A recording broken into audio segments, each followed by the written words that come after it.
It's one of the greatest stories ever told. They changed the world countless times. How four boys from Liverpool went from an underground club Everybody was just crazy about them. to top of the British pops I loved it when I did woo, and then my hair went shaking all over the place. before conquering the planet. The Beatles are the biggest thing that ever happened in pop music. In just 8 short years, the Beatles caused a revolution They were magic for nearly a decade. with groundbreaking sounds, The Beatles did it their way. trend-setting fashions, They were the kings of the 60s. and a fab sense of humour. And the rest of you could just rattle a jewelry. Over the next 2 hours, we'll celebrate the band that ripped up the rulebook and made Britain cool around the world. They absolutely have to be at world's #1. But just what is the nation's favourite Beatles #1?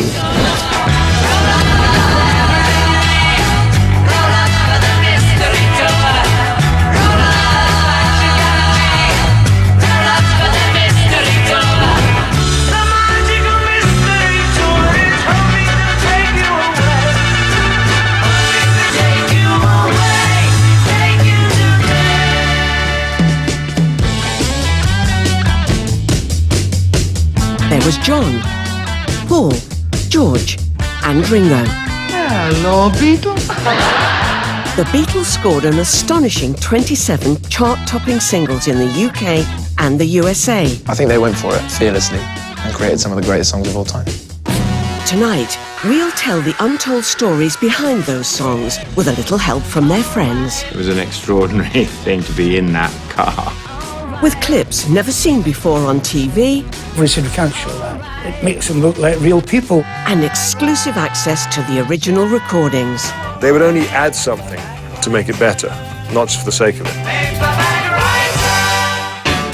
So get ready for the results of our exclusive I.T.V poll and a chance to see the Beatles like you've never seen them before. The biggest, greatest band that ever lived. They appeal to all ages. The greatest songwriters of all time in my eyes. And we begin our countdown with the last of the Beatles' 17 UK #1s. Spring 1969. The QE2 ocean liner was making its maiden voyage to New York. The Apollo 10 spacecraft was orbiting the moon. And John Lennon and his new wife Yoko Ono were on their own personal crusade for world peace. Ballad of John and Yoko was a specifically storytelling song, almost in the sort of mode of old folk songs, about someone's life and what they did.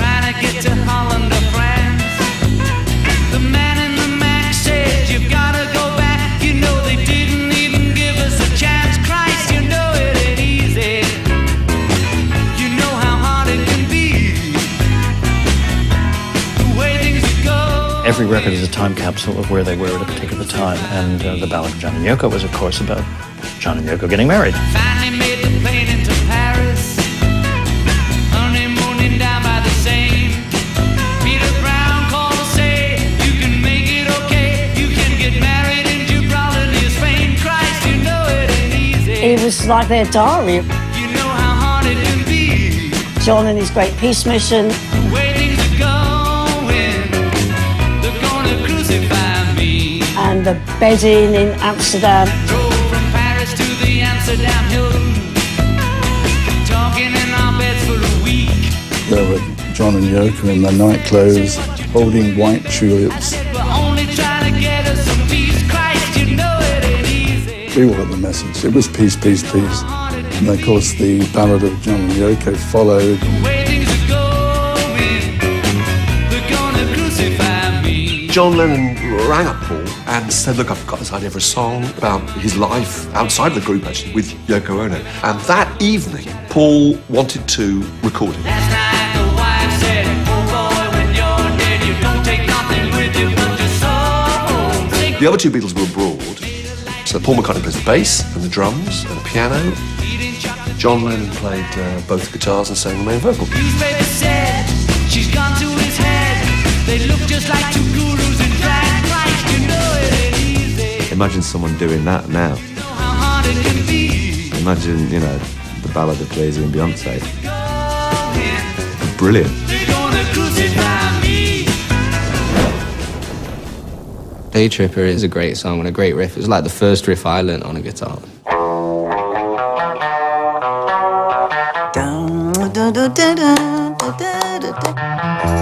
tambourine in there, it kind of had a little Motown thing to it. And then that roll is really, really fast. Got a good reason Pretty amazing. for taking the easy way out.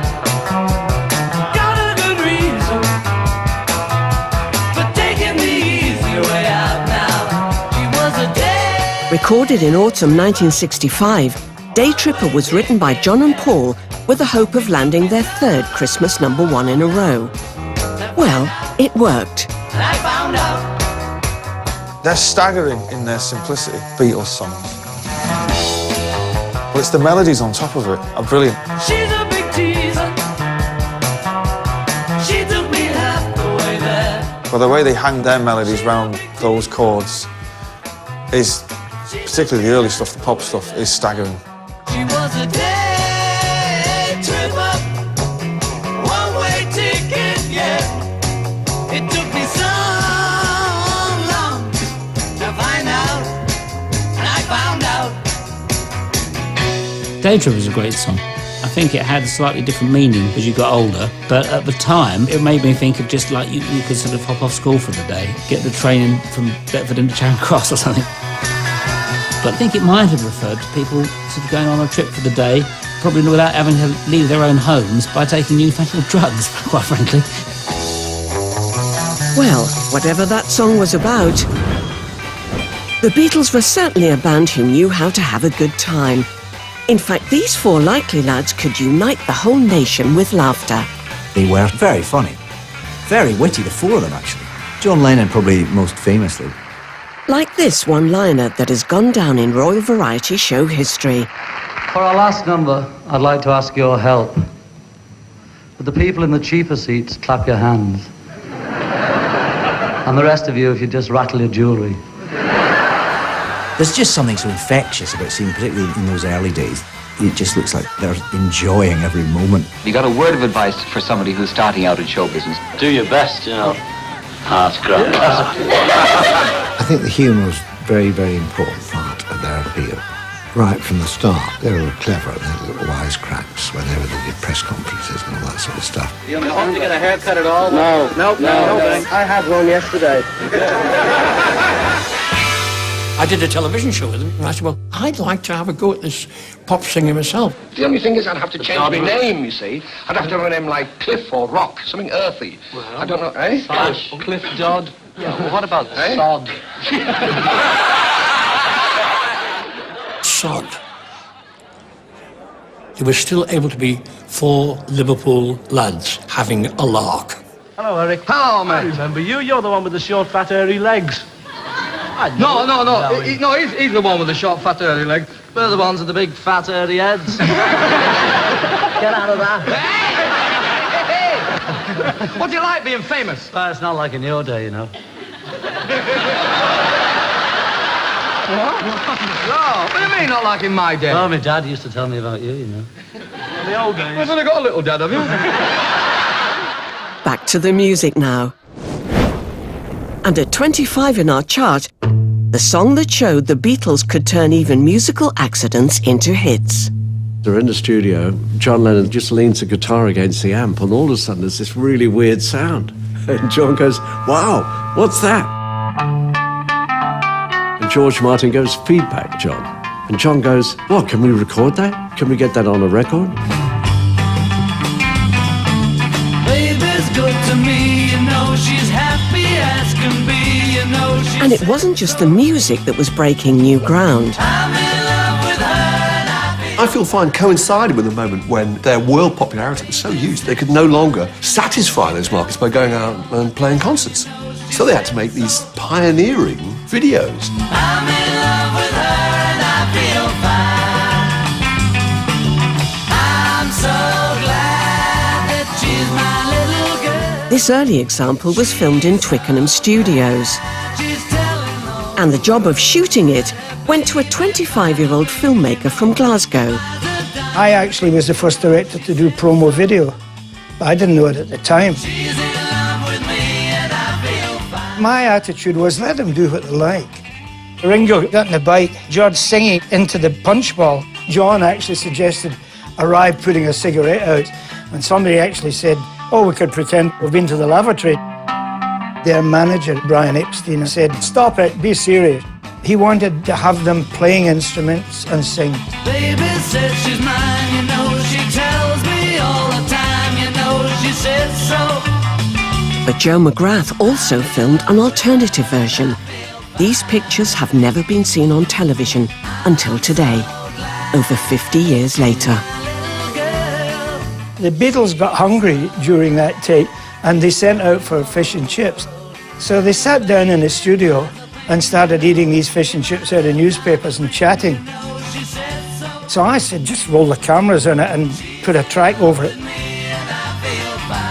Because Brian was there, and at the end of it, he came over and said, you can't show that. Makes them look like real people, like the Rolling Stones. They never showed it. We're celebrating the most successful band in chart history, the four lads from Liverpool who unleashed teenage mayhem in the early 60s. The whole thing was astonishing. There'd never been that kind of hysteria. But what was it really like being there to see the Beatles? You couldn't hear anything. All you could hear was us screaming. I loved it when they did woo, and my hair went shaking all over the place. But it was just like the most amazing thing to actually be there and see them. Everybody wanted a piece of the Beatles. Some were lucky enough to get it. I started getting asked for bits of shirts, hair, fingernails. I do the line on fingernails. I'd stand in the corner while George was getting his hair cut, and then I would pick it up and put it in an envelope. And sometimes I would get them to sign the envelope to say, like, this is Paul McCartney's hair. In autumn 1963, a new word was invented to describe the phenomenon. I was credited for coining the phrase Beatlemania.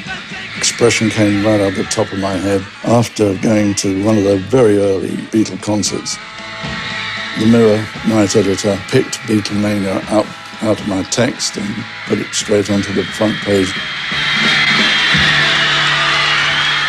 So Beatlemania was really born.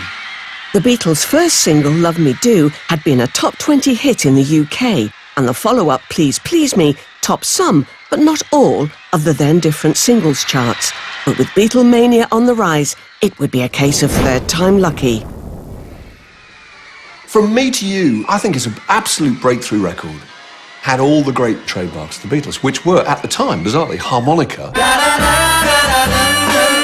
kind of nailed-on riff, and the combination John and Paul singing together. If there's anything that you want, if there's anything I can do, just call on me and I'll send it along with love from me to you. John's wonderful, harsh, kind of low tone, and that high McCartney harmony. Inspiration for this, the first of the Beatles' 17 UK chart toppers, would come from the music press. They're on tour with Helen Shapiro. They're on the tour bus and they're reading New Musical Express. And there's the letters page with people right in. So they look at that and then Paul or John, go, wait a minute. And they start writing it on the bus. It's less than 2 minutes long. So much happens in it. And the other extraordinary thing is that it uses a series of chords that you don't normally get in pop music. They're slightly jazz chords. And the trick was they'd written this really sophisticated song, but they made it very effortless and simple. Welcome to the leafy London suburb of St John's Wood, and near this famous zebra crossing is an even more famous recording studio. Artists as diverse as Sir Edward Elgar and Kanye West have climbed these legendary Abbey Road steps. Oh yes, and these guys too. The instant you walk into that studio, it's as if the walls are holding the history of everything that's gone on there. It was here, in Studio 2, that the Beatles created many of the world's favourite songs. The band would be down here on the studio floor, and my dad and the engineers would be up there. always find it interesting that a place like this is almost quite bland in its appearance. It's sort of beige and white. And I like that. I think part of the character of the room is the fact it is this box where musicians, like the Beatles, would paint their own colours on the walls. And at 23, it's a George Martin-produced classic from Abbey Road Studio 2.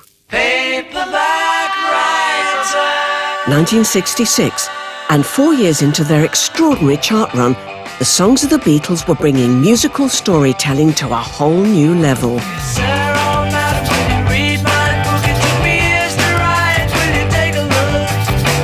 Based on a novel by a man named Lear, I need a job, so I want to be a paperback writer.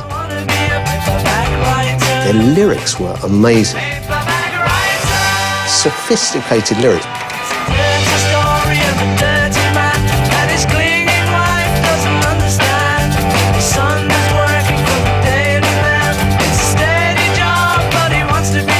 Payback Writer is at that cusp of the studios becoming this box of tricks that they would look forward to going to. And we've exclusively accessed the original master recordings to reveal some of those tricks. Paul singing one lead vocal and then double track himself, which is a very Beatles sound.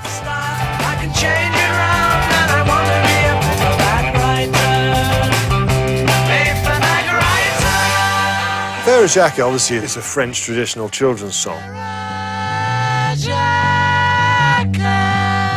I think it's John and George adding extra harmonies while Paul's playing bass.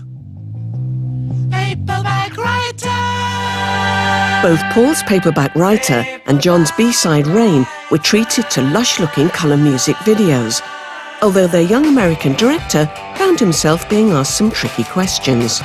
John Lennon asked me which song did I like best. And so I was thinking, well, how do I handle this in a kind of diplomatic way? And then I said, well, gee, I think they're both just so great. And John sort of turned away from me because he wanted me, I think, to come down on one side more than the other because he was looking for bare truth. And he didn't want any polishing of the apple, as it were. Our tour of famous Beatles landmarks continues in Savile Row, London, known for its tailors and for a remarkable event which took place one lunchtime in January 1969.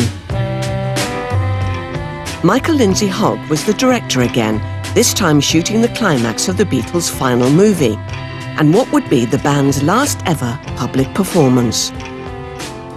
We almost didn't shoot the roof and let it be because George didn't want to, Ringo didn't want to, Paul wanted to very much. John didn't say anything at first. We had 11 cameras, we were ready to go. And then John said, let's do it. Jojo was a man who thought he was a loner, but he knew it couldn't last. I was lucky enough to blag my way onto the roof of Savile Row when they done their famous farewell gig. Get back to where you once belonged. Went up on the roof, and indeed, there were the boys. It was so exciting. Nobody had done that before, so, you know, it was like, oh my God. We were going to do a concert somewhere in the world, but we never could agree where the concert was going to be done. So I suggested that, since they wouldn't go and do it in Tunisia, or wherever the hell we're going to do it, is that we do it on the roof. Get back to where you once belonged. The thing which is wonderful about Get Back is that the Beatles were happy when they were playing on the roof. To where you once belonged. Get back, Joe. Whatever disputes had been between them in the past several months, playing together again for an audience, even though it was 2 stories below or on the adjoining rooftops, they felt like themselves again.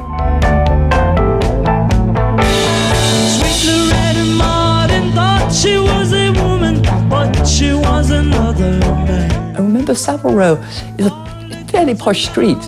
Full of tailors, businessmen, directors, and they'd be looking up, thinking, what the hell is going on there? The sound was turned up really loud. I'm sure somebody complained.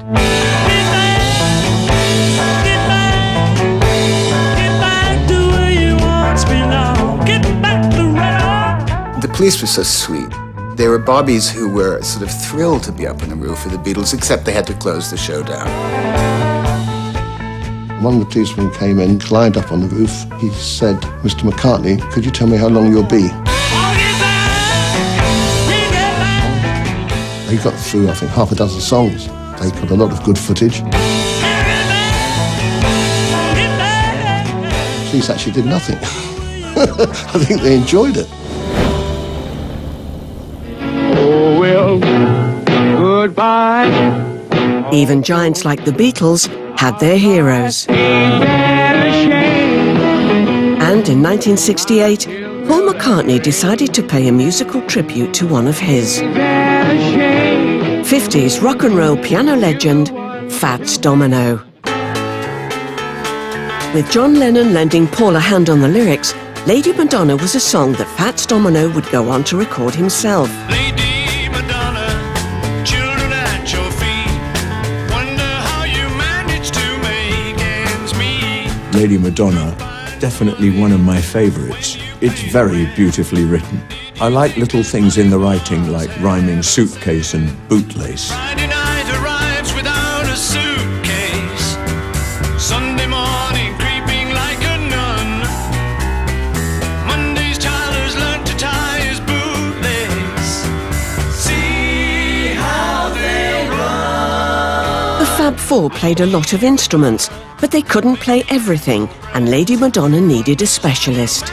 They hired Ronnie Scott to come and play tenor saxophone on it. He was one of the greatest musicians in this country. And the boys accompanied this jazz great with their own brass section. Kind of. It was John, Paul and George. Similar to the kind of sound that you get when you put paper over a comb. See how they run. Quite funny. Lady Madonna, lying on the bed. Lady Madonna has a particularly strong resonance with me because piano records weren't in the charts then. And suddenly this record came out that not only had a piano on it, but was like just what I wanted to play like. Paul McCartney is a brilliant piano player. Tuesday afternoon is never ending. But why in the promo video that came with the song is it John, not Paul, playing piano? The reason for that is the day they were meant to record that video, John Lennon arrived at the studio with a song called Hey Bulldog, and they got the instruments up and they started rehearsing the song and decided to record it then and there. When the film crew arrived, they were just told to film whatever they could, and they're actually filming the Beatles performing Hey Bulldog. They were so fast-moving and so looking to the next project that they just hadn't got time to produce a proper video. If anyone ever needs basic education in the Beatles, I just point them to 1967. The album Sgt. Pepper's Lonely Hearts Club Band, the #1 single All You Need Is Love, All you need is love. the double-sided single Penny Lane, Strawberry Fields Forever, Let me take you down, 'cause I'm going to Strawberry Fields. the EP Magical Mystery Tour, I am the Eggman. They are the Eggmen. I am the walrus. Cuckoo-ca-choo. and the Christmas #1 Hello Goodbye. You say yes, I say, For most artists, that would be a career. For the Beatles, it was 1 year. I say go, go, go. Oh no, you say goodbye and I say hello. People forget that Hello Goodbye was #1 for 7 weeks and one of their biggest records because they'd had such a huge year that people were still digesting Sgt. Pepper. So it was easy to not devote your full attention to Hello Goodbye, but it's a great pop record. I say hi, you say But while 1967 was a stellar year, even by the Beatles' high standards, it also brought tragic news of the man who discovered and managed them since 1962. Brian Epstein died, And Paul seemed to be trying to be the one to hold them together. And when I look back on it, I can almost think of Paul in that position where the others are not being negative, and not in a bad way, but certainly their feelings were quite, I should imagine, confused. And he's trying to stay positive. When they're saying goodbye, he's going, no, it's hello. Hello, goodbye still sounds great. And it stops. And then starts again. All radio station owners are afraid that their listeners are going to stare at their radios and think either transmission has stopped or their sets are broken. So very rarely do they want to hear a record stop. But Hello, Goodbye got away with it. Next in our search for the nation's favourite Beatles #1, it's a classic written but not sung by Paul, and one that would inspire an animated Beatles movie. It's Full Speed Ahead at number 19 in our poll. In the town where I was born lived a man who sailed to sea, and he told us of his life in the land of submarines. I like Yellow Submarine. So we sailed on, You know, it's a different thing. It's a different feel. till we found the sea of green, and we lived. It was ideal for Ringo, and I think so much of it, the appeal of it, is the way Ringo delivered it. We all live in a yellow submarine, yellow submarine. Ringo Starr was born Richard Starkey, the eldest of the Beatles and the last to join, in summer 1962, just months before their first hit. Yellow submarine, and our friend. It became tradition that Ringo sang one song on each album, and Yellow Submarine was written with him specially in mind. Now, you could give it to John or Paul with a magnificent voice. It wouldn't be right. It has to be that everyman's voice, which is Ringo. We all live in a yellow submarine. Yellow Submarine also played to the strengths of their genius producer, George Martin. My father did lots of comedy records with Peter Sellers and Spike Milligan. And the Beatles loved this. They loved comedy. So when it comes to something like Yellow Submarine, the creation of sound effects of the sounds of a submarine would appeal to them all. Whether we have voices through megaphones, chains pulled across the floor. It's fun. And there's more fabness just around the corner. Anyone care to guess the next stop on our magical mystery tour?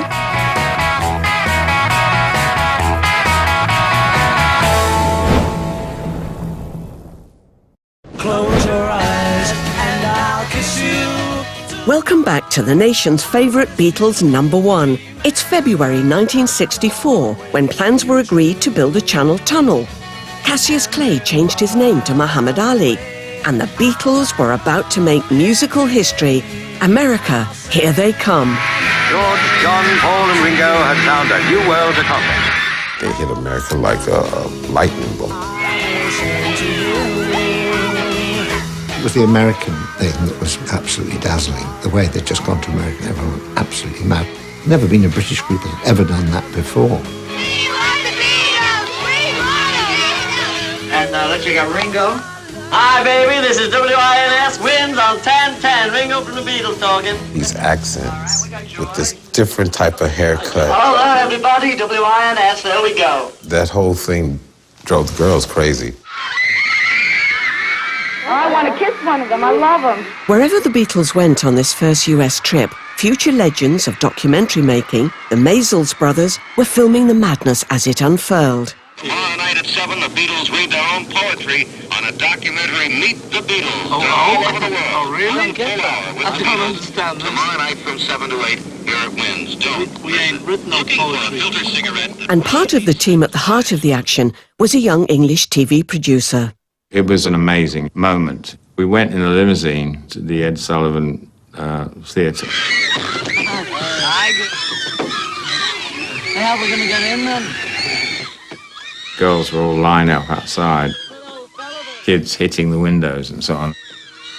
It was an extraordinary thing to be in that Timing also played its part, because the Beatles first arrived in America just months after a tragic event had shocked the country to its core.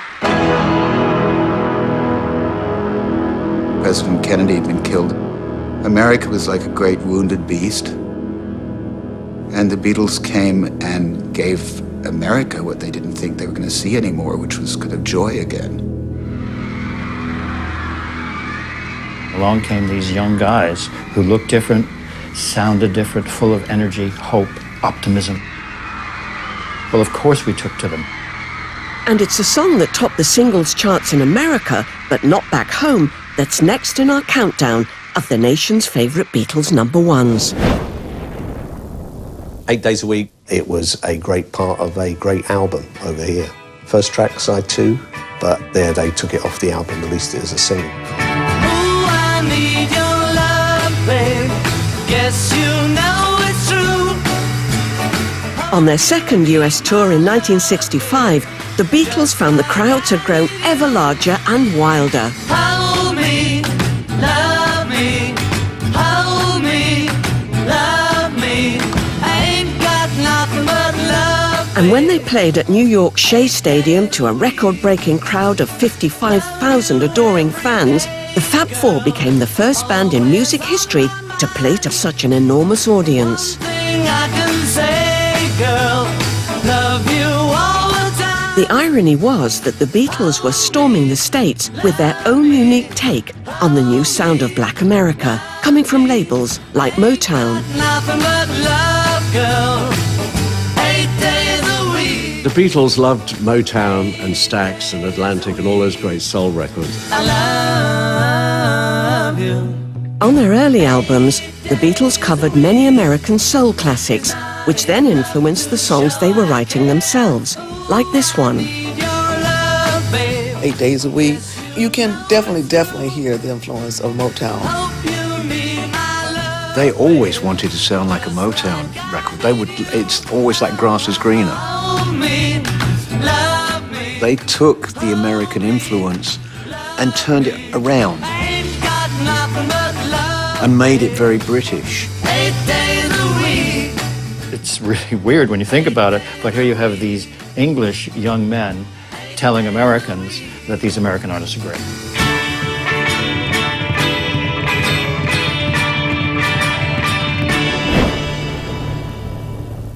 All the songs say Lennon and McCartney, but they're usually a John song or a Paul song, but sometimes they do really work together on one. Try to see it my way.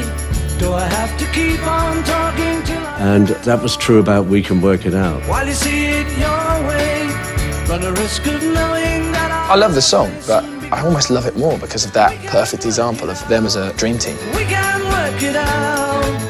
Think of what you're saying. You can get it wrong and still Paul is very optimistic, we can work it out, think of what I'm saying. it's all going to be all right. We can work it out and get it straight or say goodnight. And then you get John Lennon coming in the middle, who's like a bit more pessimistic. Life is very short and there's no time. When I see that video now, and you're close on John, and he's singing the line, life is very short. It's no longer just a statement that a pop star is making. It's a statement that's actually happened to him. But thanks to the magic of television, you can still see him looking young in the prime of John Lennon. Try to see it my way. Only time will tell if I am right or I am wrong. We Can Work It Out was yet more proof of the musical genius of the Beatles, a band always bringing new sounds to pop. This time, the novelty was John playing the harmonium, a kind of portable church organ, more associated at the time with early Coronation Street battle axe Ina Sharples. And when the Beatles made a TV special at Granada, where Corrie was filmed, the two worlds collided, with John playing Ina's actual harmonium. So I will ask you once again. They were lads that watched television and they loved Coronation Street. Been on for 5 years by that time. He was delighted to do that, and it was a very good publicity point for us. We might fall apart before too long. We can work it out. one of my definite favorites. It's the purest of pop, you know.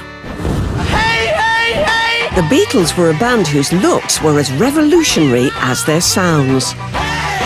To some, they were the original boy band, four good-looking lads with a unique style that set the trend for others to come. I fell in love with them. Their hairstyle, the way that they were dressed, they were just so cute. I have great affection for the early mop top thing.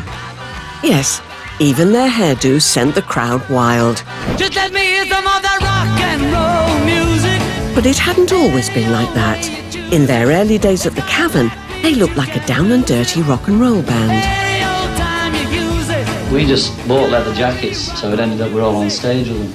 We'd always worn jeans because we didn't have anything else at the time. Yeah. So we bought leather pants and we looked like four Gene Vincents, only a bit younger, I think.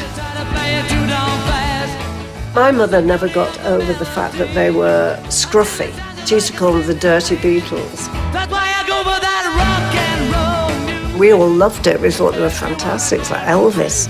And that was it, you know, we just kept the leather gear till Brian came along. 'Cause baby, it's you. But then manager Brian Epstein ditched the leather and put his new band into smart suits. What I love now is that people thought they were so kind of scruffy. And they look so sharp by today's standards. My parents said, looked absolutely ridiculous, and that's what made it so marvellous, because the parents didn't like them. Unlike other bands before them, the Beatles didn't settle on one look. As their music evolved, so did their style. Beyonce will have, 44 stylists and hairdressers, stuff. They didn't have anything. And they chose their own clothes, and they just sort of turned up in what they were turning up in,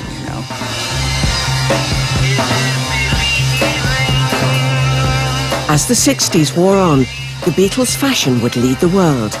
Everything got ever more colourful.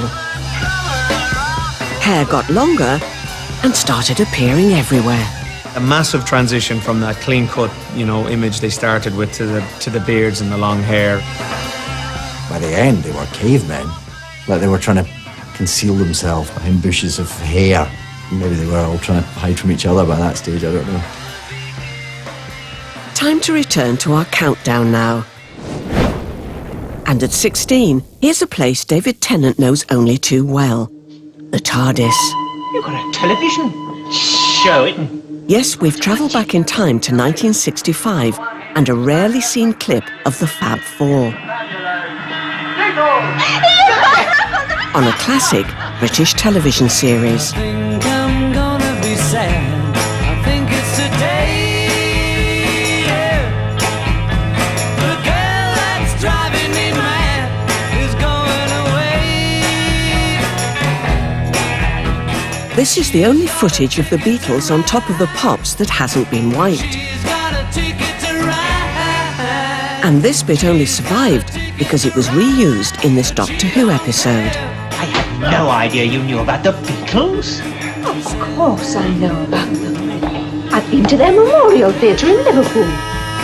Ticket to Ride was written mainly by John Lennon with a heavier sound in mind. He later said this track just might have been the start of heavy metal. Ticket to Ride was kind of one of the early rock songs, I think. She's got a ticket to ride. She's got a ticket to ride. Ticket to Ride, that's an early example of the Beatles, the rock and roll band. It is a great guitar track. But it wasn't just about the guitars. This was one where Ringo rocked too. Ringo was always my favourite Beatle. It's the head bob. If ever you're going to mime drums, if you do that along at the same time, people know that you're doing Ringo. Miming was never a problem for Ringo. But as for John... A lot of the time, when John knows the camera's on him, he just would mug terribly and smile and just stop miming. She's got a ticket to ride. She's got a ticket to ride. She's got a ticket to ride, but she don't care. At number 15, an autobiographical chart topper from John Lennon. It's full on when you're in a band under the microscope. And Lennon had a moment, and that was Help. 1, 2, 3, 4.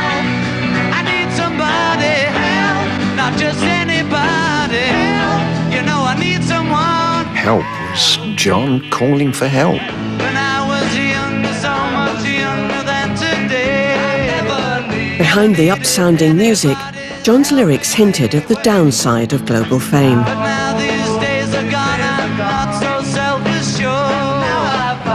I think he was beginning to feel the pressure of the whole Beatledom thing. Help me if you can, I'm feeling down. He'd not had any time off at all. Maybe a week's holiday in 3 years. It was a treadmill which the Beatles were still able to cope with. But they were getting a little bit frayed at the edges by this time. And now my life has changed in so many ways. My independence seems to vanish in the haze. But every now and then I feel so insecure. It's like one of those songs that a man can apply to his life, a woman can apply to their life, a child. And we do it, and we do that with song. Appreciate you being round. Help me get my feet back on the ground. Won't you please, please help me? Help was the title track of the band's second film. I was younger, so much younger than today. And at that time, the movie Help and everything, it seemed to me that they owned the world. But now these days are gone, I'm not so self-assured. The feel of the movie's famous Alpine sequence was recreated for one of Joe McGrath's promo films, but on a much smaller budget. The link was just that bit of paper snow. Bit of paper snow and Ringo with an umbrella. A lot of paper was swallowed.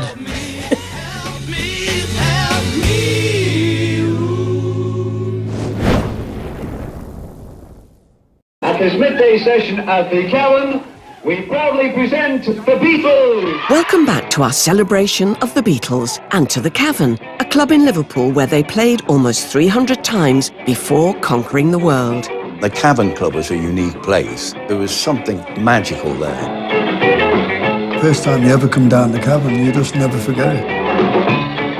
And then I saw the Beatles, and I just thought, wow.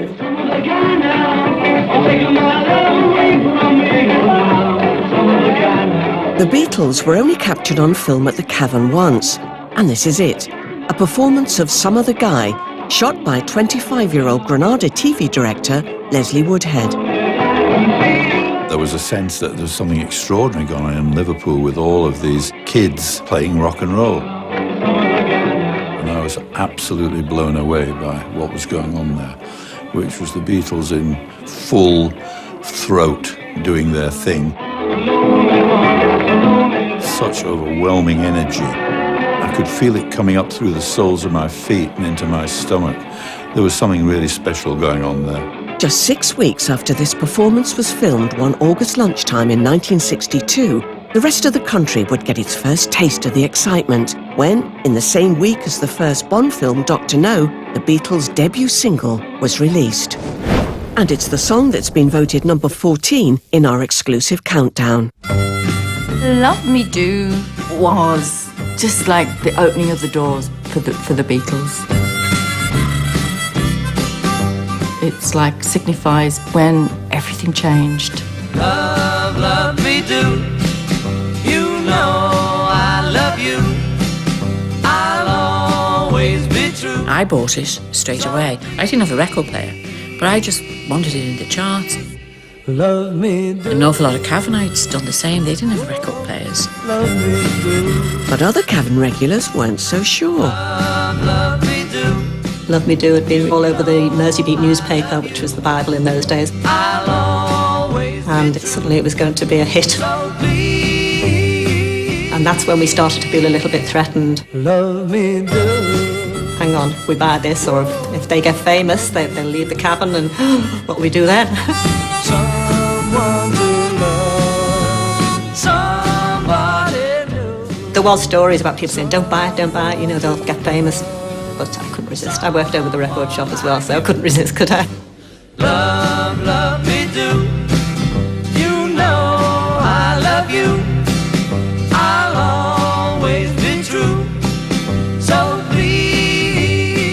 Love Me Do stalled at a modest number 17 in the UK charts in late 1962, but that was only the beginning of the song's chart success. It wasn't the number one in Britain.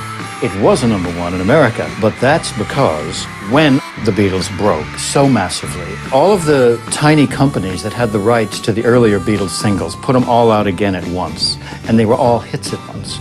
And so, in the first week of April 1964, the Beatles had the top 5 in America. Love me do, you know I love you. And they then had another number one creep in, which was Love Me Do. So please, love me do. The Americans didn't know it was out of sequence, but they were eager to buy anything by the Beatles, so it was taken to number one.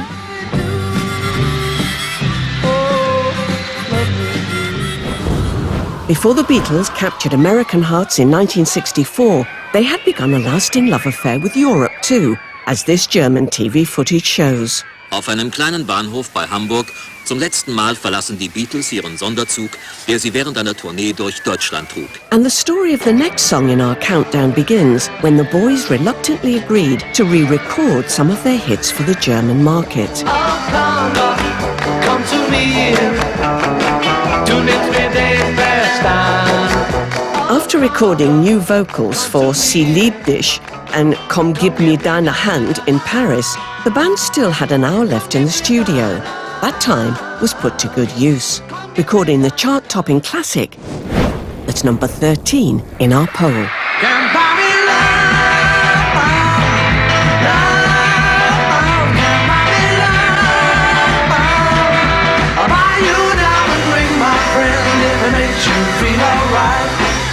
I'll get you anything, my friend, if it makes you feel alright. I don't care too much for money. The Beatles were a rock and roll group. They were a fantastic rock and roll group. But they invented their own version of it, and it was like an incredible version of it. When I heard those records, I sort of just got that excitement. I don't care too much for money. Money can buy me love. Can't Buy Me Love was so different from everything that went before. You thought, wow, you knew it was the same band because you recognised Paul's voice. That was the astonishing thing. Every single was different. Say you don't need no diamond ring, and I'll be satisfied. Tell me that you want the kind of thing the money just can't buy. I don't care too much for money. Money can buy me love. Ken Scott was the engineer on many Beatles hits and would go on to work with stars like David Bowie as a producer. But in 1964, he was a starstruck junior employee at EMI Records. I first started at Abbey Road when I was 16. I was a huge Beatles fan. Within a couple of weeks, I had in my hand this box. I happened to notice that the name at the top was the Beatles. And I saw 2 of their songs, but the titles were in German.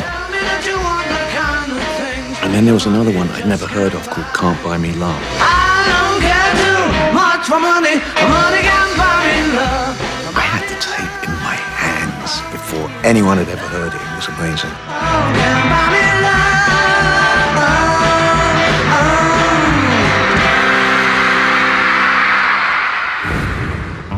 To lead a better life, I need my love to be here.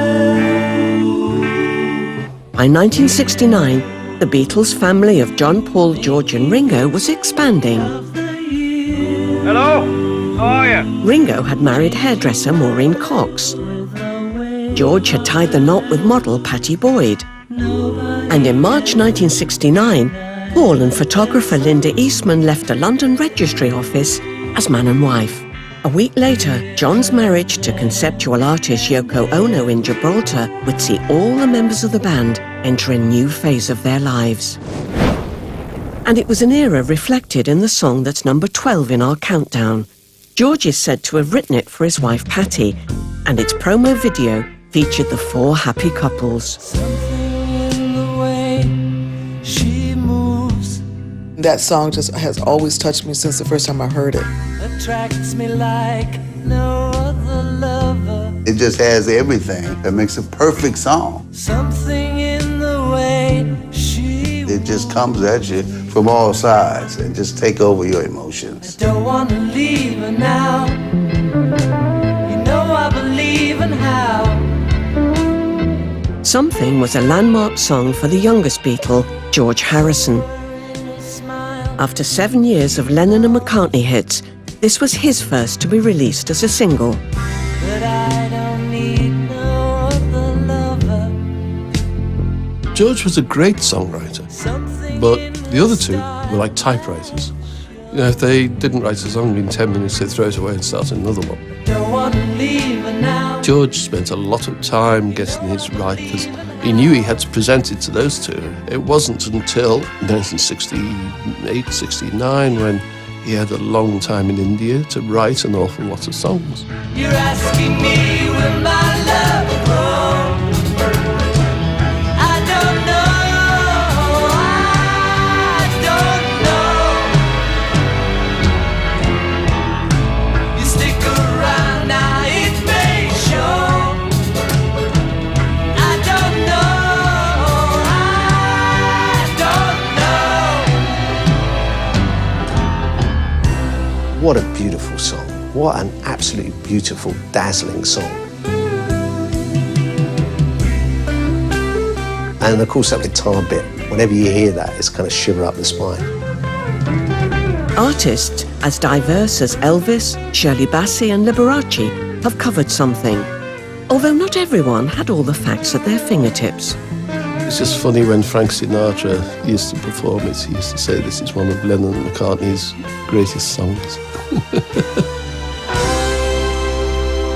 Something was released as part of a double A-side. And next in our countdown, the song that was on the other side. It's the bass line, man. It's just pumps. Come Together, for me personally, stands out. There's so little going on, but so much sound. The feel of the music, the groove, it sounds so contemporary when it opens. Here come old flat top, he come grooving up slowly. Got juju eyeball. The words that come together are great. What a great poem, like a modern, it's like a beat poem. John Lennon always had that weird sense of humour. To be a joker, he just do what he please. And that ability just to go off into this made-up, crazy world. What is it about? What is a mojo filter? What is a juju eyeball? What is a walrus gumboot? Walrus gumboot, he got What is a spinal cracker? he want. Spinal cracker, he got feet down below. I like this. You've no idea really what the song's about. Hold you in his armchair, you can feel his disease. Come together right now over me. And the other extraordinary thing about it, which I only discovered recently actually, is it's a live recording. They had several takes of it, but what you hear is the four of them playing absolutely live in one take in the studio. Phenomenal musicianship. Come Together is a great song. It was just so different. You never could figure out where the Beatles were going to go.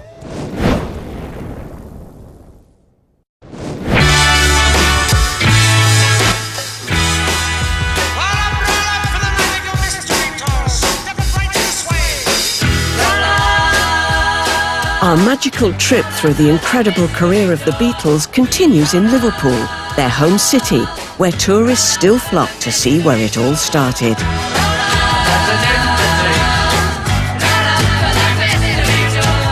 Okay, guys, step right this way. And among the main attractions, the homes where the four boys grew up.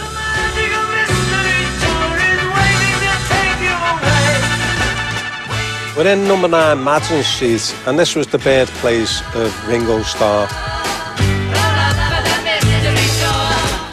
George's childhood address would stay with him throughout his career. Arnold Grove was a name that George used to use when he was signing in and out of hotels. That was his alias. The homes of John and Paul have been restored by the National Trust, to how they would have looked when they were boys. John lived here on Menlove Avenue for 18 years. And this is the very porch where John and Paul practiced their vocals. They'd sing Elvis's Blue Moon in there and try to recreate the harmonies of the Everly Brothers. There are songs which are definitely known to have their genesis here in the house. They are What Goes On, I'll Get You, Hello Little Girl, or perhaps most famously of all, Please Please Me. Nearby on Forthlin Road, Paul's house was where some early Beatles songs got their first hearing. One of them, She Loves You, performed to an audience of one, Paul's dad, Jim. Jim listened and he said, "It's great, I like it, but I'm not so keen on the Americanisms in the chorus. Can you change those?" So Jim wanted, "She loves you, yes, yes, yes." He didn't like the yeah-yes, a bit too American at the time for Jim. From its debut in Paul's front parlour, She Loves You would go on to take the world by storm. And it's number 10 in our countdown. The first Beatles record I bought must have been She Loves You. It sounded so fresh. It was like the teenage girl anthem. Everyone would jump up and down and sing. It was so brilliant. You've lost your love. Well, I saw her yesterday. It's you she's thinking of. And she told me what. Great idea for a song, isn't it? Talking to somebody saying, no, you're all right. She loves you. That can't be bad. She loves you, and you know you should be glad. They changed my world in so many ways because suddenly it was a group and they sang their own songs. And that was a revolution. Now she says she knows. Because it made so many like me think, maybe I could too. And you know that can't be bad. Maybe I should. The other thing about it was that it brought George Harrison, very significant, to the front line.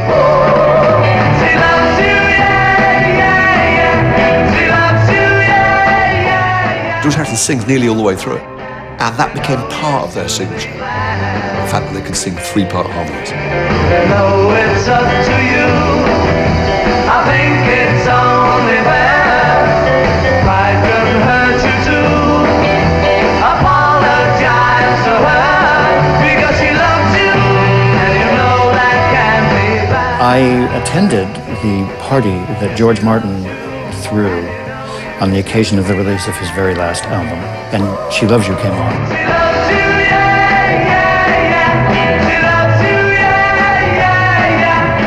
I noticed there was a fellow dancing up and down in the corner, and I looked a little bit closer, and it was Ringo Starr.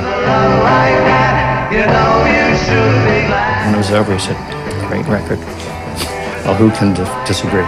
You know you should be glad.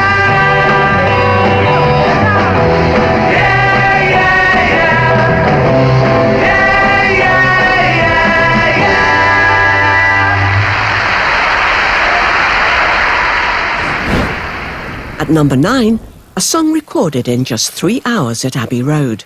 The next song we'd like to sing.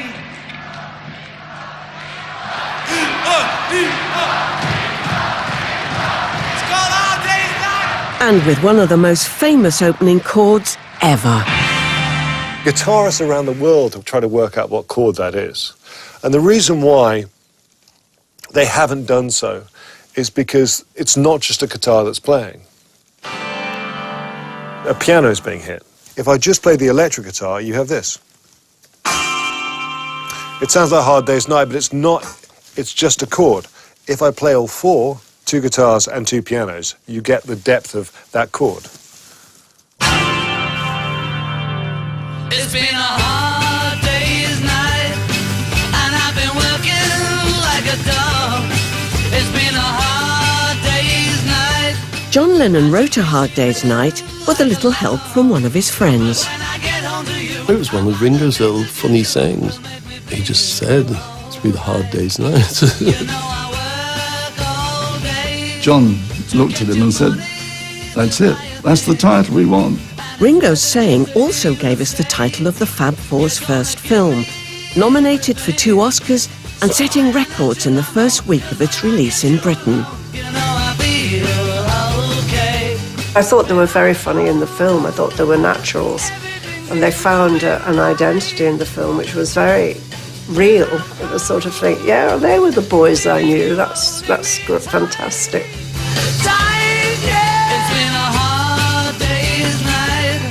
They didn't get them to play roles they weren't comfortable with. They were basically playing themselves, which was a very clever thing for them to do. I should be sleeping like a love, but when I get home to you, I find the things that you do. Ringo and his character is really well captured in that film. Now you've got inferiority complex, you have. Yeah, no, that's why I play the drums. Paul's cheeky chappy, everybody's friend feel is also brilliantly caught. And John's rather sardonic feel. How did you find America? Turn left to Greenland. And George has allowed a few rather wicked asides. What would you call that hairstyle you're wearing? Arthur. For its Liverpool premiere on July the 10th, 1964, the four international movie stars returned home to a reception even wilder than those in the film. 200,000 people were in Castle Street and Dale Street alone.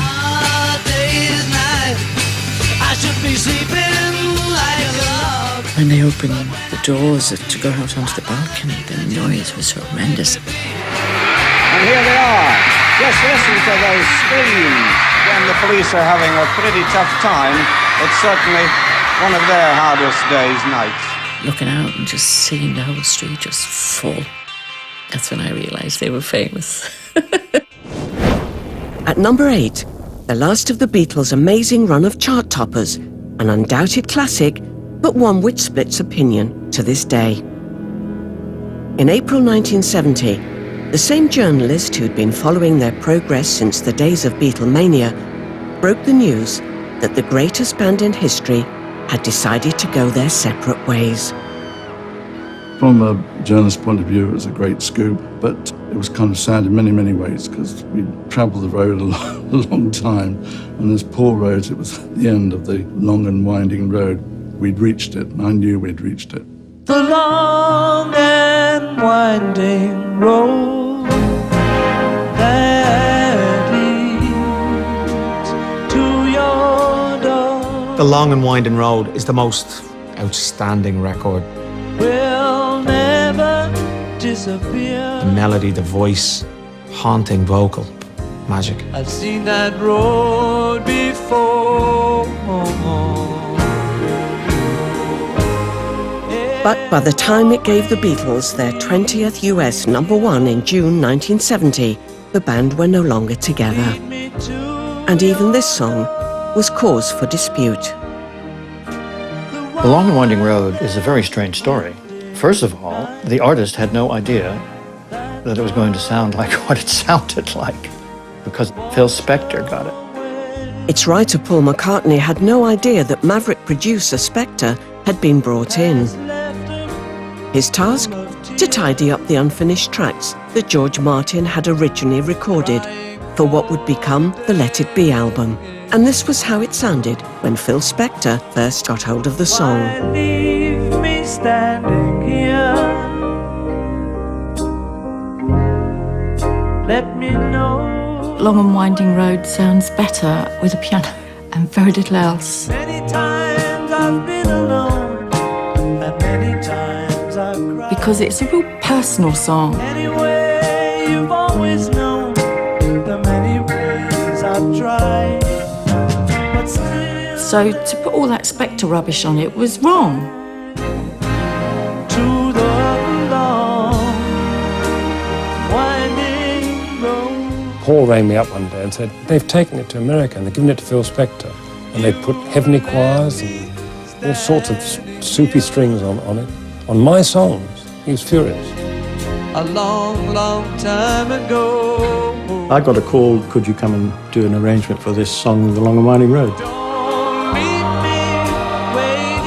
I started off quite modestly, you know, with 6 violins and 3 violas, 3 cellos.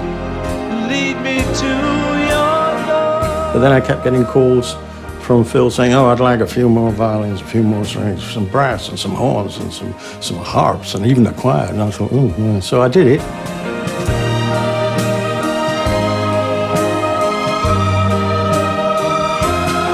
And then the final snap was that EMI said, well, we wouldn't have your name, my name, on the album, because Phil Spector had now produced it.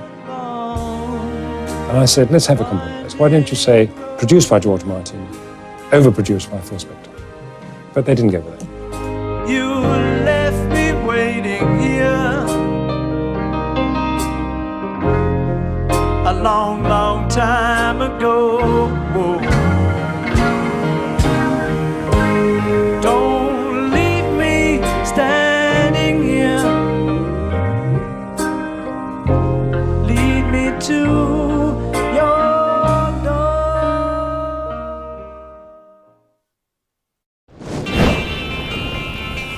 The story of the next Beatles #1 in our exclusive countdown begins here in London at the family home of Paul McCartney's then-girlfriend, actress Jane Asher.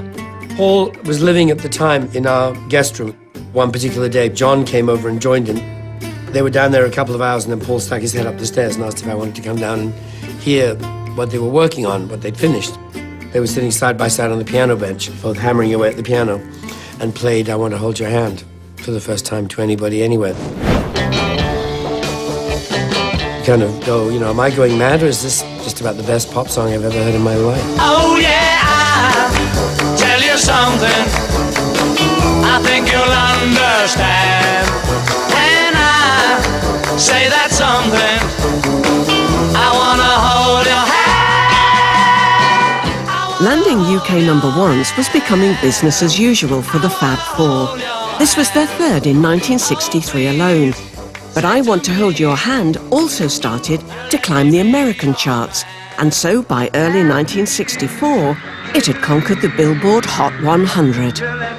Just 7 weeks earlier, they were performing this song on Granada's local magazine show. Now the Beatles were playing it to what seemed like the whole of America. In the first week of February, they appeared on The Ed Sullivan Show to the largest television audience to date, which was 73 million people.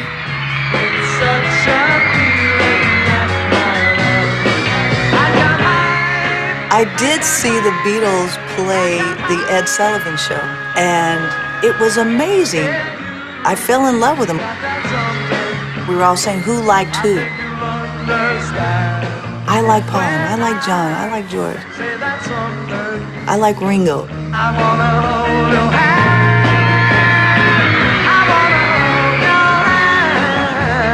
The feel of I Want to Hold Your Hand, it was like something that came from the moon.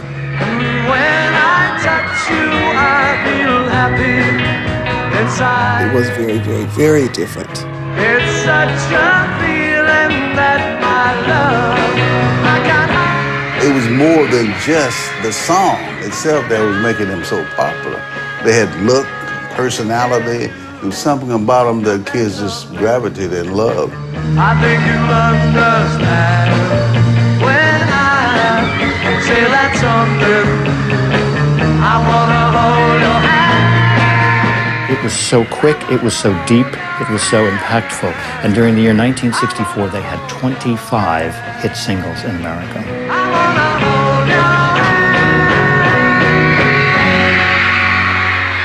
Next, we're moving on 3 years to 1967 and the great Beatles album that got away. Let me take you down, 'cause I'm going to Strawberry Field. The Beatles decided to make a concept album Nothing is real. about their life and the early days in Liverpool. The first song for it, which Paul wrote, was Penny Lane, and then John wrote Strawberry Fields Forever. But sadly, the Liverpool-themed album was not to be. Instead, the two songs were brought together for what many consider the greatest double A-side ever. It's amazing to think that this classic combination was the first Beatles single for 4 years not to reach #1 in the UK. But Penny Lane's slice of Liverpool life did strike a chord in the States, where it reached the top of the charts. And tonight, it's #6 in our countdown. Penny Lane, there is a barber showing photographs of every head he's had the pleasure to know, and all the people that come and go. Penny Lane is such a beautifully crafted song. On the corner is a banker with a motor car. The little children Every little bit of it is so catchy. and the banker never wears a Mac in the pouring rain. Really fantastic production as well. Penny Lane is in my ears and in It was bus terminus, Penny Lane, in South Liverpool, where we all lived. beneath the blue suburban skies. And we'd all sort of meet at Penny Lane to go to places. Penny Lane, there is a fireman with an hourglass, and in his pocket is a portrait of the Queen. He likes to keep his fire engine clean. It's a clean machine. All those beautiful images of the people on Penny Lane captivated Americans' imaginations. And they think of, and I honestly mean this, Liverpool as some exotic place with all of these wonderful images, because the Beatles made these images come to life. Penny Lane is in my ears and in my 50 years on, tourists still flock to see the places mentioned in the song. Where we are now is at the very top end of Penny Lane, and just over on the other side you'll see the famous things that the Beatles sang about. Find the shelter in the middle of the roundabout. The shelter in the middle of the roundabout where Pretty Nurses sold poppies from a tray. Just over to the right you'll see the bank, where the banker never wore a Mac in the pouring rain. And just a little bit further up is the famous barber shop. Penny Lane, the barber shaves another customer. We see the banker sitting waiting. I used to live just behind Penny Lane Hill. Then the fireman rushes in. I spent many, many months, years of my life walking up and down Penny Lane. Penny Lane is in my ears and in It brings a tear to one's eye, all this. I thought it just captured the atmosphere there. there beneath the blue suburban skies. I sit and meanwhile. All You Need Is Love was their great imperial moment because it was written especially for this television show, Our World. Broadcast in June 1967, this was the first TV programme to be beamed around the world by satellite. Good evening. This should be a moment in television history because this programme will bring together more places throughout the world than has ever been possible before. 19 countries provided performances, and representing the UK were the Beatles with their latest single Live from Abbey Road. I remember watching this as a kid, and what was so exciting was we were told this was going to be a global broadcast. The entire world was going to be watching. The next 2 hours, everything will be live, no film or recordings. It's a commission, really. Can you write a song, whole world going to sing? And only the Beatles would have accepted that terrifying challenge. Probably only the Beatles would have succeeded. Okay, Jeff. Yep. All right, here we go. Okay, Richard. Here comes the thing. Watch it.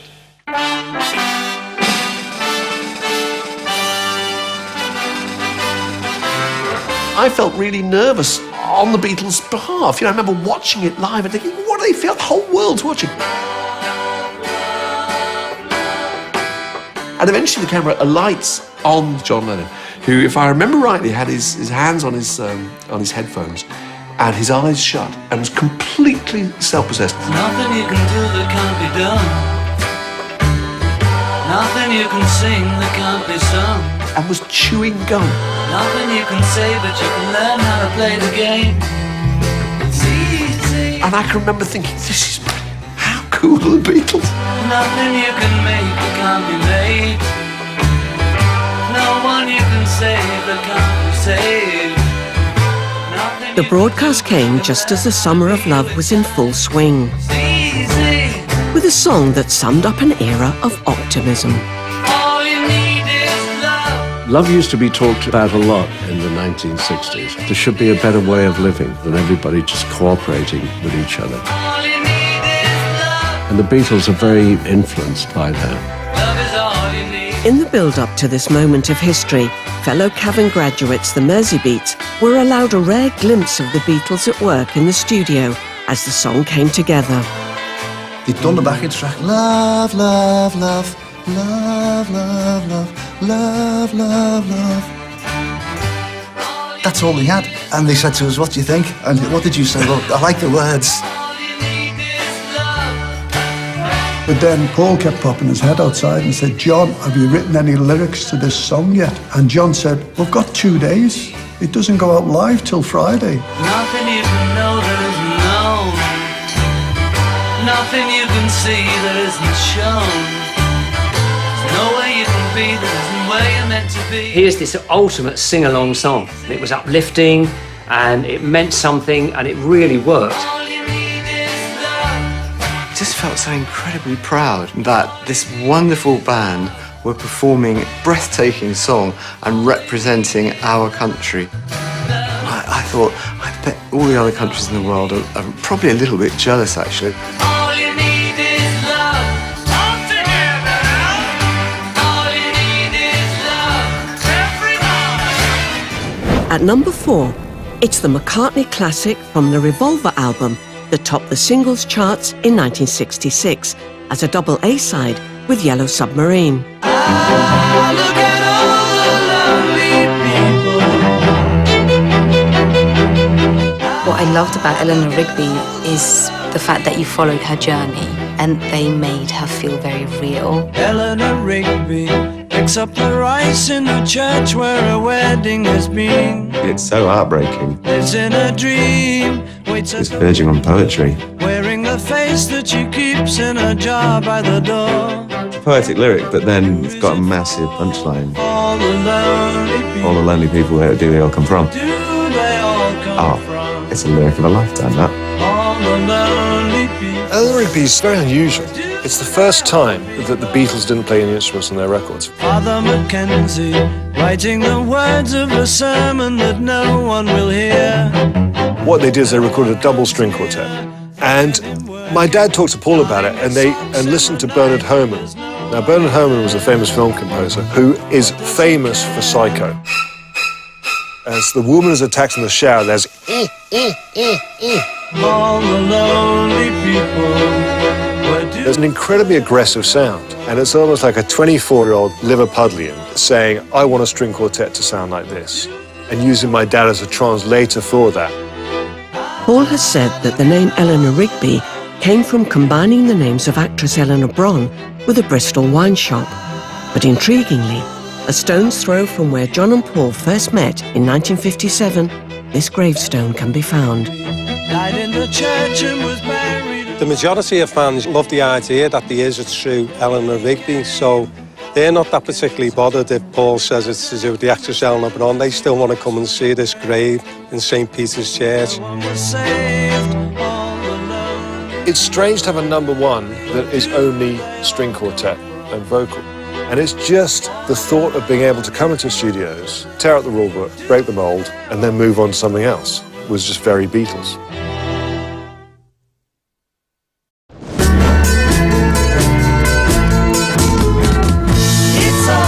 Welcome back, as we're nearing the end of our incredible journey to reveal the nation's favourite Beatles number 1. And we're now into our top 3 and the epic title track from the Fab Four's final album and film, based on a dream Paul McCartney had about his late mother, Mary.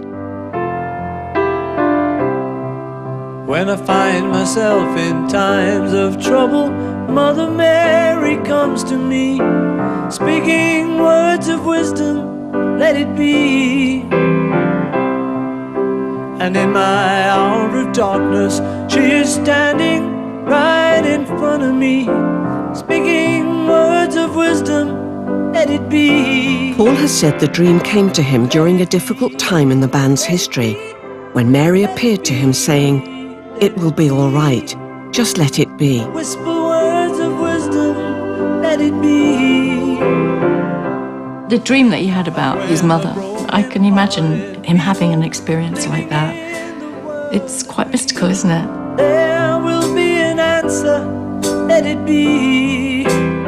When she died, it was like a big, big thing to him. He was very, very close with his mum. The fact that he wanted to put that into music, trying to sort it out some kind of creative way through a song, that's very him. Let it be, let it be, let it be, let it be. Yeah, there will be an answer, let it be.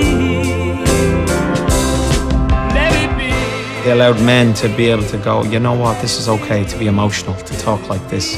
We've a lot to thank them for.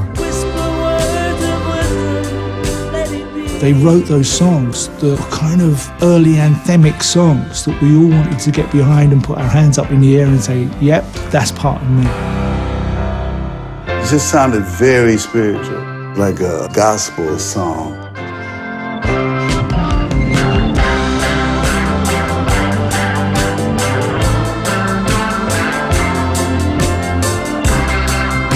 It's very kind of stripped back, simple way of delivering that message.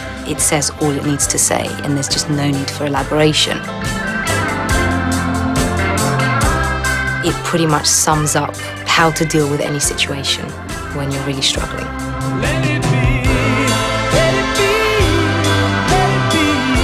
This would be the final single released before Paul McCartney left the band, and the Beatles were no more. Let It Be has a finality to it. It almost sounds like the song for the credits at the end of the film.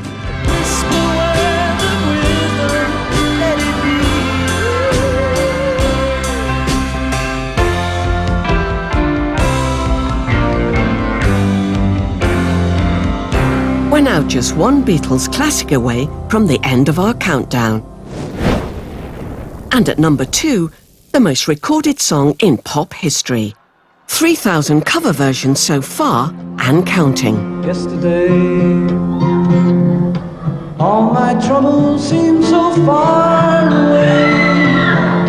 Now it looks as though they're here to stay. Oh, I believe. Yesterday's one of those songs where you could have taken it a number of ways. Suddenly, ultimately had to be stripped back. not half the man. They had to just sing to you, like, you know, like a lullaby. There's a shadow hanging over me. Oh, yesterday came suddenly. Why she had to go, I don't know. She wouldn't say. I said something wrong, now I long for yesterday. It's got a very identifiable sentiment. Yesterday, love was such an easy game to play. Now I need a place to We're all slightly yearning for what's gone by. Oh, I believe in It's a beautiful song and it connects with people. why she had to go, I don't know. She wouldn't say. Just like Let It Be, this was another song that came to Paul in a dream. And another song born at the family home of Paul's girlfriend, Jane Asher. He woke up with the song in his head, finished, the melody. He assumed it was a pre-existing song. Now I need a place to hide away. My mum remembered him wandering down to breakfast, as it were, saying, "What is this song that I've got stuck in my head?" She said, "It's very nice, but I've never heard it before." And it eventually dawned on him that he'd written it in his sleep. Yesterday's a really special song. Just can't imagine a world where the song doesn't exist. Thank you, Ringo. That was wonderful. Thank you, John. But the time for joking's over as we reach the end of our journey through the extraordinary career of the Fab Four. It's finally time to reveal the song I.T.V viewers have voted as the greatest Beatles #1 ever. Tonight, we've enjoyed songs that summed up the 60s, songs of pure genius, songs that changed the world, and at #1, it's an anthem that's moved millions of us since 1968, a 7-minute epic, written by Paul for John's son Julian. Prepare to sing along with the nation's favourite Beatles, #1. Hey Jude, don't make it bad. Take a sad song and make it better. Remember to let her into your heart. Then you can start.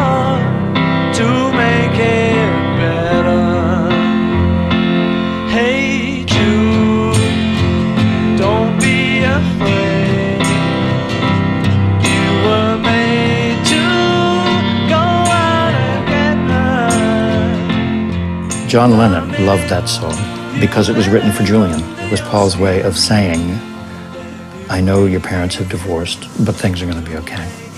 What a present to give to someone. And it was a beautiful gift in our lifetime for us. And anytime you feel the pain, hey Jude, refrain. Don't carry the world upon your shoulder. The song has open arms in the way that it's saying, don't worry. You want to sing it with each other and to each other, whoever you're with.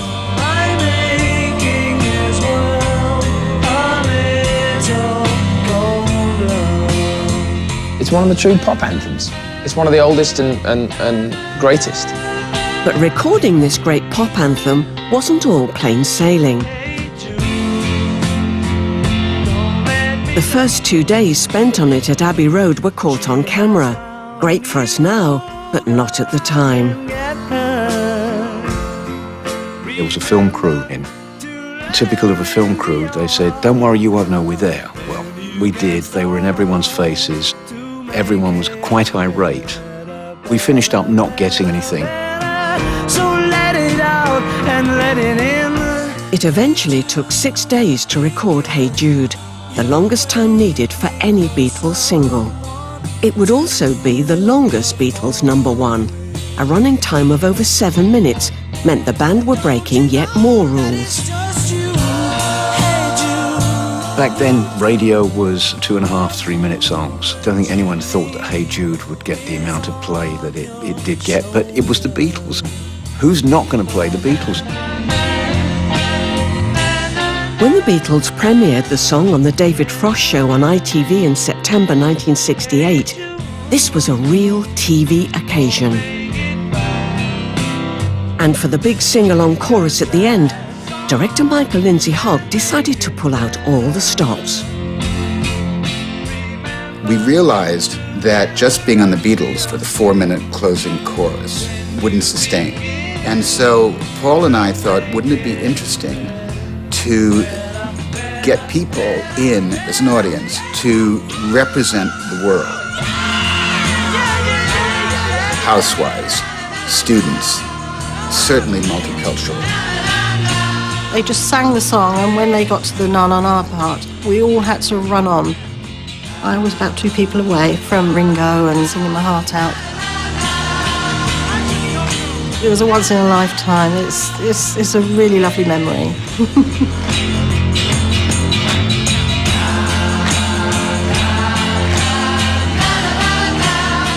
Nothing beats the end. When it's the big sing-along, hands in the air. And at that point as well, if you've got a room full of people, it doesn't matter if they can sing or not. If they want to shout along, that works. If you don't join in on Hey Jude, there's something wrong with you. I love it, that never-ending na na na na. Their legacy is their music. Those songs that we all join hands and sing along to at the end of a night. God bless the Beatles. It's now over 50 years since the Beatles first came, saw, and conquered the world. Today, sadly, it's a world without John, a world without George. But the legacy of the greatest band in history remains as strong as ever.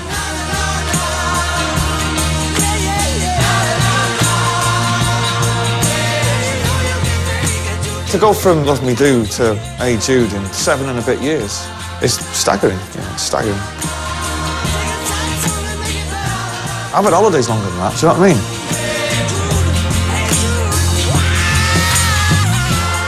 Beatles are the Shakespeare of popular music. There's a quality and there's a longevity to what they did that will outlast all of them and all of us. Their songs will go on and on and on. Like the music of Mozart, it will stand the test of time because it's so unique.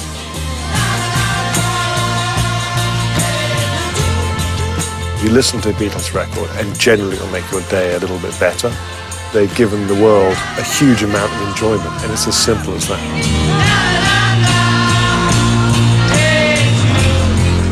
On behalf of the band, I'd like to thank everyone in the UK for their continuing love and appreciation for our music.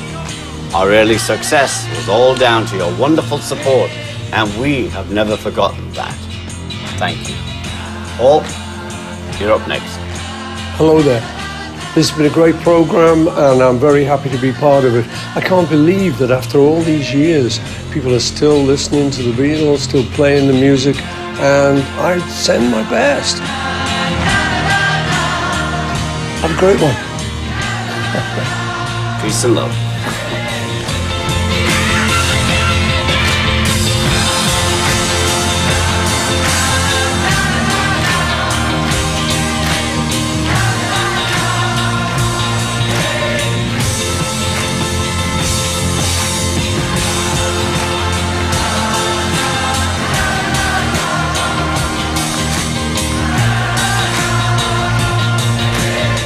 Well, another act has got to go this weekend. Your vote decides, live from 8 on Saturday and Sunday. It's the X Factor. Next tonight, Sean Bean stars in a new drama, The Frankenstein Chronicles, exclusive to ITV Encore. And on ITVB, it's the new series of The Only Way is Essex. Next, hear the latest ITV News at 10.